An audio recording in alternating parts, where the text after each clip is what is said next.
अस्सलाम नाज़रीन, मैं हूं असद अली तूर अपने प्रोग्राम असद तूर अनसेंसर्ड में। आज सुप्रीम कोर्ट में जो धमाका खेज जो पेशरफ्त हुई है वो जो इलेक्शन मैटर्स पे जो पीटीआई की पिटीशन पर और इमरान खान साहब की ख्वाहिश पर जो समाअत चल रही थी वो बेंच टूट गया। और वो बेंच तोड़ने का बायस जो बने हैं वो जस्टिस कादी फाइज़ ईसा बने हैं और जस्टिस अमीनुद्दीन खान बने हैं। जस्टिस अमीनुद्दीन खान ने आज तकरीबन हार्डली 15-20 सेकंड की हियरिंग हुई है। बेंच एक तो आई ताखीर से 11:30 बजे के 12 बजे आया। इस ज़ाहिर होता है कि आधा घंटा जो जजेस की मीटिंग रूम था, टी रूम था, वहाँ पर जस्टिस अमीनुद्दीन खान को मौजूद चीफ जस्टिस उमर बंदयाल और जस्टिस दीगर जजेस मनाते रहे होंगे कि आप रिक्यूज़ मत कीजिएगा। लेकिन वो आज कोर्ट में आए और उन्होंने बैठते सार उन्होंने चीफ जस्टिस की इजाज़त से उन्होंने अपने मुख्तसर एक लाइन के नोट को पढ़ा। उन्होंने कहा कि कल के फैसले की रोशनी में जो जस्टिस कादी फाइज़ ईसा की सरबराही में 3 रुकनी बेंच ने दिया था, मैं इस जो बेंच है इससे खुद को रिक्यूज़ कर रहा हूँ और उस तरह ये बेंच टूट गया। और आपको मालूम है कल का फैसला जस्टिस कादी फाइज़ ईसा ने दिया था वो ये दिया था कि स्पेशल बेंचेस नहीं बना सकते, चीफ जस्टिस के पास इख्तियार नहीं है और आर्टिकल 184(3) के तहत जो सो मोटो नोटिस हैं ना वो ले सकते हैं और ना जो लिए हुए हैं उनकी कार्रवाई मज़ीद चल सकती है जब तक के रूल्स नहीं बनाए जा सकते। तो इस पर बात करने के लिए हमारे साथ बाखबर सहाफ़ी हसनात मलिक और हसन अयूब मौजूद हैं। दोनों सीनियर सहाफ़ी हैं, सालों से सुप्रीम कोर्ट कवर कर रहे हैं, सब कुछ समझते हैं। तो ज़रा इनसे आगाज़ करते हैं।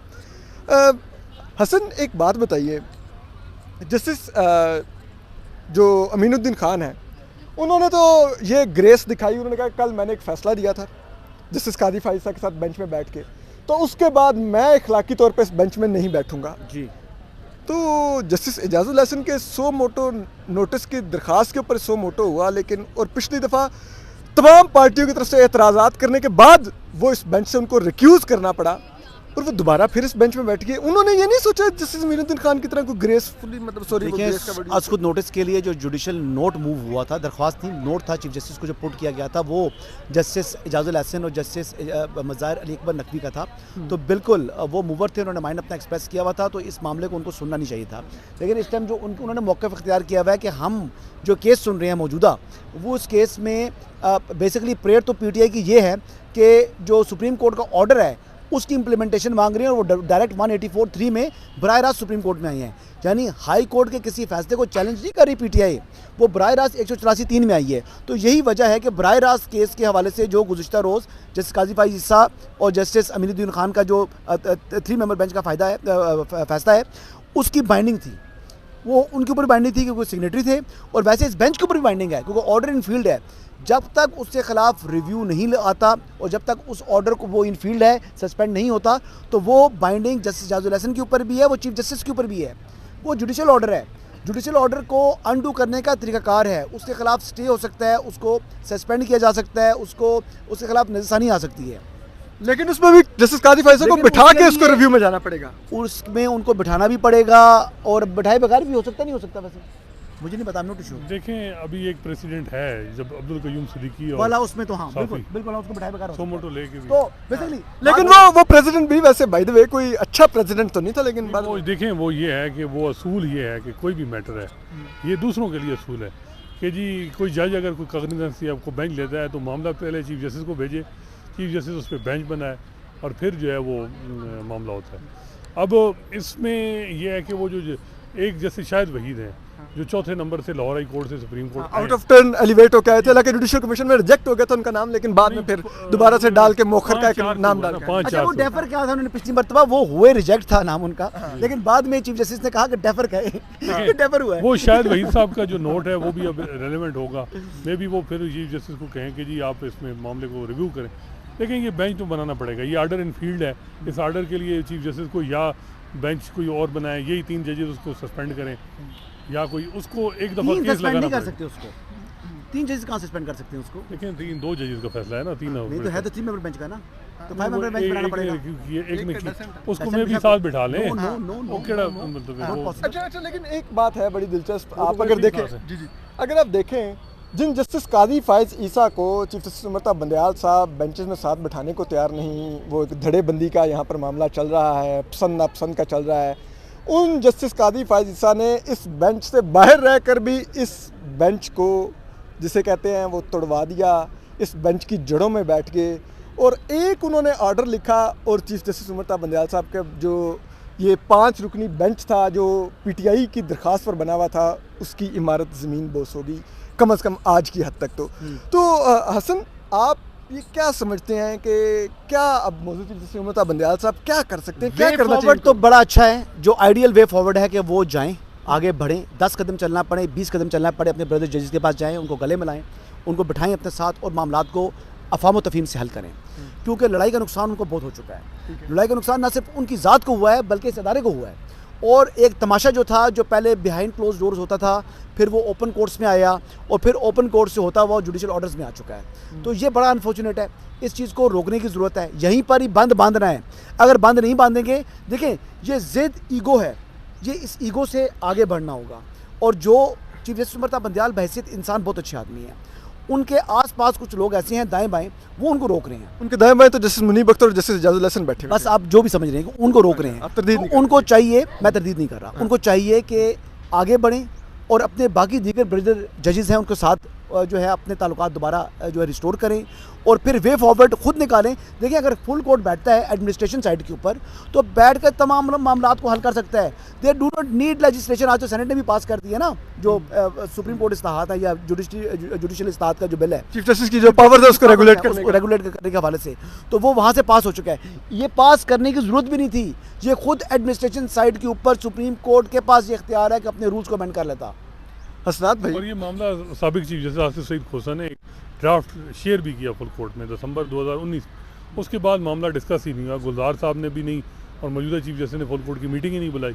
तो फिर ये भी एक है कि जी आप जब खुद ना करें तो फिर जब और दूसरा आप हर जुडिशल ओवर रीच करें तो फिर इदारे दूसरे हरकत में आएंगे, वो आपको रोकेंगे जब आप खुद अपने आप को रेगुलेट नहीं करें। लेकिन हसनात भाई, ये ज़रा बताइएगा कि क्या आपको लगता है कि ये जो अभी जो चीफ जस्टिस उमता बंदयाल साहब ने कल तो कहा था कि चैम्बर के मामलात को चैम्बर में रहने दें, लेकिन चैम्बर में नहीं हल हो रहे तो फिर वो जुडिशल ऑर्डर्स की सूरत में आ रहे हैं, वो जजेस के बेंच के अंदर बैठ के खुली अदालत में डायसेंट की सूरत में सामने आ रहे हैं। क्या इसके जिम्मेदार भी खुद मौजूद चीफ जस्टिस उमता बंदयाल साहब हैं? क्या वो सज्जाद अली शाह साहब की तरफ मामला बढ़ रहा है, उनकी अदालत की तरफ ये भी बन सकती है? देखें, बात ये वो मैं हसन की इस बात से बिल्कुल मुत्तफिक हूँ कि वो वैसे वो बड़े हलीम तबा आदमी हैं, जो है वो एक टॉलरेंस भी है।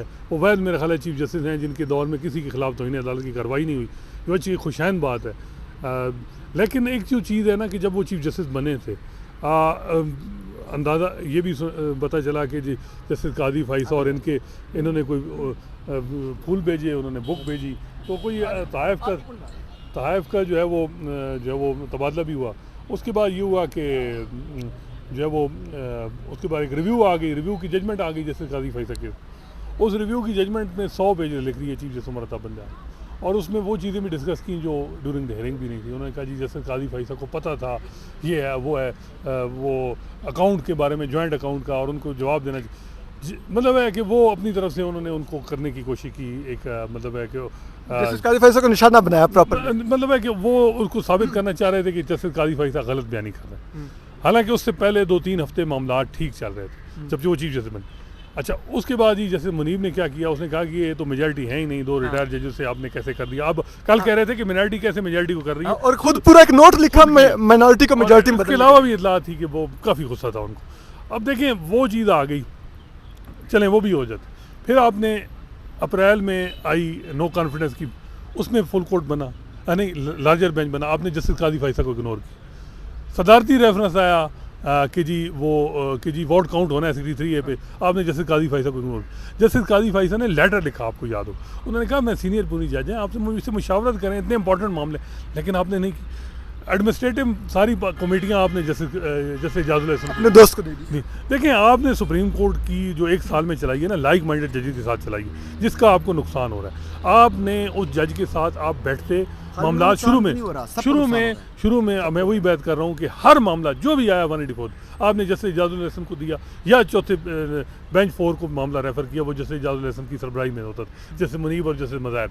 जब आपने एक को सुतेली माँ का वाला सलूक है और दूसरों के साथ आप बहुत कोई, जब वैसे केसेस में आपने जैसे मंसूर अली शाह को बिठाया, लेकिन जब भी political high profile sensitive case आता है तो आप जैसे एजाज के साथ बैठते और उन्हीं के साथ जाते हैं। 63A के हवाले से जो आपकी ओपिनियन थी वो इतनी जल्दी में क्यों थी, वोट काउंट नहीं होगा, और अब जो बकौल जस्टिस बाजवा के आप पछता रहे हैं और वो ये भी कह रहे हैं कि जैसे ये जनरल बाजवा कह रहे हैं कि जैसे एजाज और जैसे मुनीब गालिब हैं चीफ जस्टिस, ये उसकी कोई नहीं आ रही। और उसकी फैक्ट ये है कि कोई भी नोट लिखते हैं जैसे मुनीब उसको आप साइन कर देते हैं। कभी इन तीनों जजेस ने एक दूसरे से इख्तिलाफ नहीं किया, कभी कोई एक फैसला नहीं है इनका किसी एक बेंच मैं कह रहा हूँ कि आप चीफ जस्टिस हैं सरबराह, और एक भी एंटी एस्टैब्लिशमेंट भी फैसला माशाल्लाह तीनों जजेस के क्रेडिट पर। सियासत देहातों में तो धड़ों की होती है कि ये मेरे धड़े का बंदा है, गलत भी है तो मैं साथ खड़ा हूँ। आपको ये नहीं करना चाहिए। आपके अगर धड़े के बंदे के खिलाफ कंप्लेन आई है तो आपने एंटरटेन करना, न कि आपने मैसेज ये दिया कि आपने साथ उसको बेंच वन में बिठा दिया। जस्टिस मुजाहिर अकबर नकवी को मैं वही कह रहा हूँ कि जिसके साथ भी आपने जो धड़े की सियासत इधर हुई है, जस्टिस काजी फाइसा का अब हो गया धड़ा तो मैं नहीं कह सकता। माजी में पहले तो उनके साथ कोई भी जो है वो उनकी कोई इस तरह नहीं थे मामलात उनके साथ। उनकी इशू ये था कि उनको पॉलिटिक्स नहीं आती। देखिए वो अकेले आए अकेले लड़े हैं। जैसे काजी फाइसा का अपना कारवां बन गया, निकाल के उनको, क्योंकि जुडिशियल ओवररीच हुआ। आपने इकट्ठा किया ना सबको, मसला ये है कि आपने इकट्ठा किया। और अब फुल कोर्ट क्यों नहीं बनाते, उसकी वजह मेरा ख्याल है ये है कि जस्टिस काजी फाइसा केस में उनको समझ आ गई।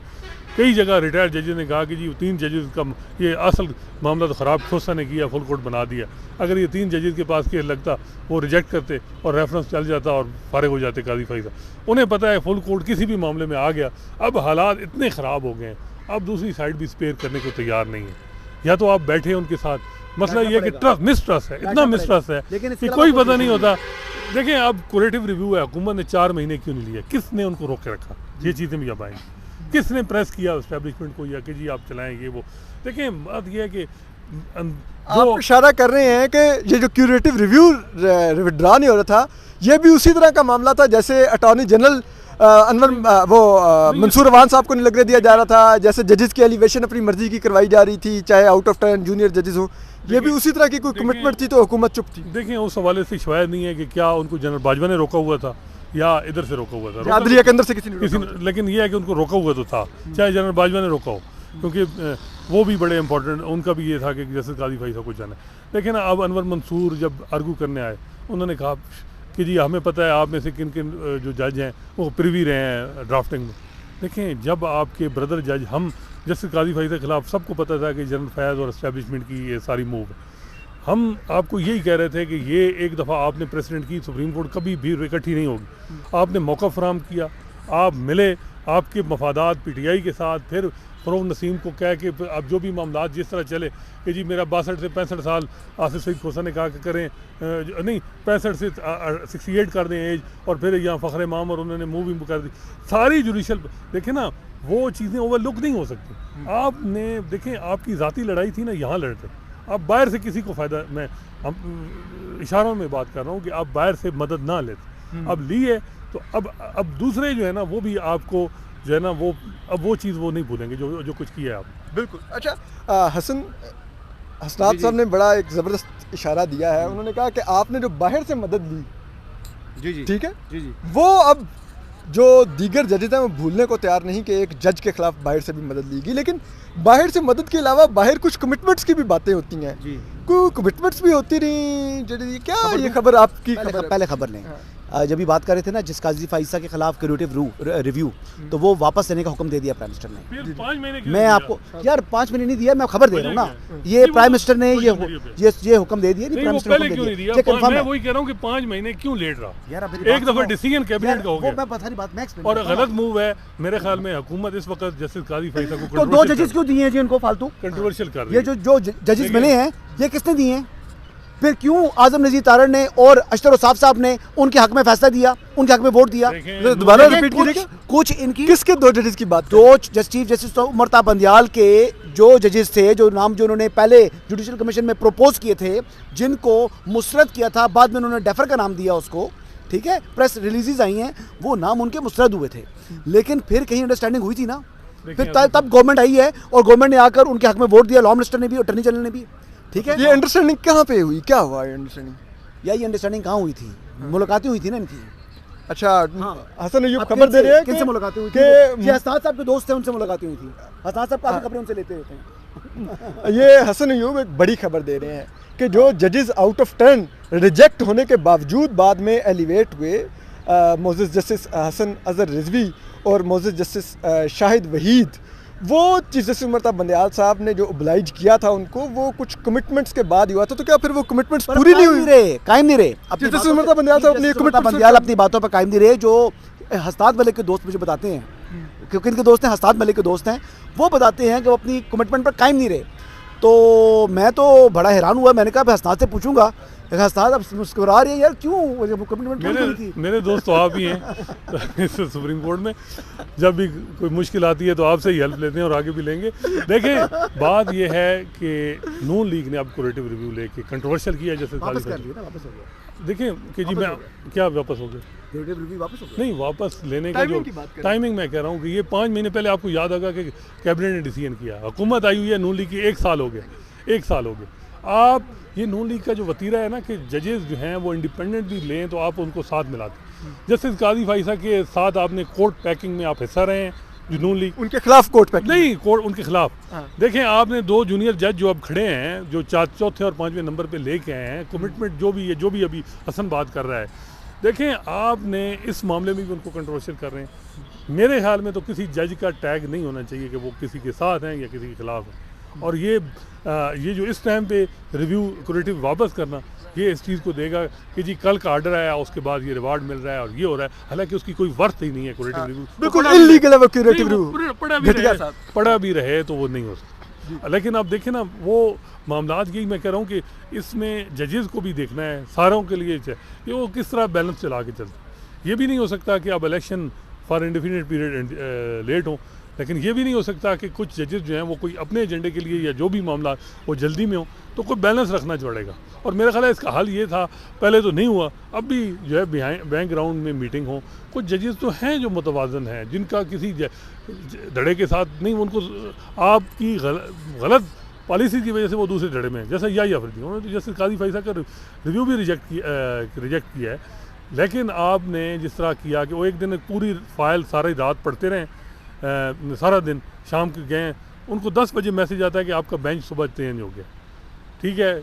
और उनके साथ जस्टिस मज़ाहिर थे, तो जस्टिस मज़ाहिर हेड कर गए, उनके साथ हसन नज़र रिजवी जस्टिस काजी फाइसा के साथ उधर चले गए, और जैसे उसका भी गुस्सा उन्होंने फिर आके बड़ा कंसर्न शो किया। जैसे यही जस्टिस अतर मिनल्ला अभी आए हैं, उनका तो कोई इशू ही नहीं था, वो आपने साथ उनको बिठाया। उनका इशू ये हुआ कि उन्होंने एक सवाल उठाया कि ये जो असम्बली डिज़ाल्व हुई है, ये लीगली ठीक भी है, इसको देखिए। आपने कहा बड़ा वैलिड पॉइंट है। जो ही आप निकले, आपके धड़े के 2 जज, बल्कि एक जज ने बड़ा गुस्सा किया कि ये कैसे आप डाल रहे हैं ये आर्डर में, जस्टिस मुनीब अख्तर ने, मैं आर्डर नहीं, आपने उस अपने धड़े के जज की वजह से एक जज को नाराज़ कर दिया, उसने फिर आर्डर में लिख दिया, आपको मज़ीद गुस्सा आ गया कि क्यों लिखा आपने। तो मैं कह रहा हूँ कि धड़े की सियासत जो है ना, उसने तबाह कर दिया उसको। और कोई भी इस वक्त अपनी इंस्टीट्यूशन की नहीं, धड़ों को देख रहा है। मैं अब क्या कहूँ। हसन अयूब ने बड़ी खबरें दी हैं, हसनात मलिक ने भी बड़ी खबरें दी हैं। हसन अयूब की खबर आप जो बहुत ही बड़ी खबर है कि मौजूदा चीफ जस्टिस उमर बंदयाल साहब ने मुबैना तौर पर कुछ मुलाकातें करके कमिटमेंट्स कुछ दे के उसके बदले में जूनियर जजेस को एलिवेट करवाया, अटॉर्नी जनरल और लॉ मिनिस्टर का वोट लिया जुडिशल कमीशन ऑफ पाकिस्तान के इजलास में। और फिर जब वो कमिटमेंट्स नहीं पूरी की तो फिर अब ये तमाम सूरत हाल पैदा हो गया। जबकि हसनात मलिक की भी खबर आपने सुन ली कि किस तरह ज़राए बता रहे हैं कि जस्टिस मुनीब अख्तर ने जस्टिस अतर मिनल्ला का जो सवाल था उसको फ़ैसले में अकोमोडेट ना होने दिया और उनको इस इलेक्शन मैटर वाले बेंच से निकलवाया। और ये सब कुछ अंदाज़ा कीजिए यूँ हमारी सुप्रीम कोर्ट चल रही है और ये धड़ेबंदी की बुनियाद पर चल रही है, बड़ा ही अफसोसनाक है। पाकिस्तान की सुप्रीम कोर्ट की साख आगे 130वें नंबर पर शायद इसी मामलात की वजह से। मौजूदा जस्टिस बंदयाल साहब के पास वक्त है कि वो एक फुल कोर्ट बनाकर इस कोर्ट के मामलात को बेहतर कर सकते हैं, रूल्स डिसाइड करें, अपने साथी जजेस को साथ लेके चलें। चंद माह रह गए उनकी रिटायरमेंट में, उनकी लेगेसी भी तो डिसाइड होनी है। उनको देखना चाहिए कि साकिब निसार के बारे में लोग क्या कहते हैं। अपना ख्याल रखिए, अल्लाह हाफ़िज़।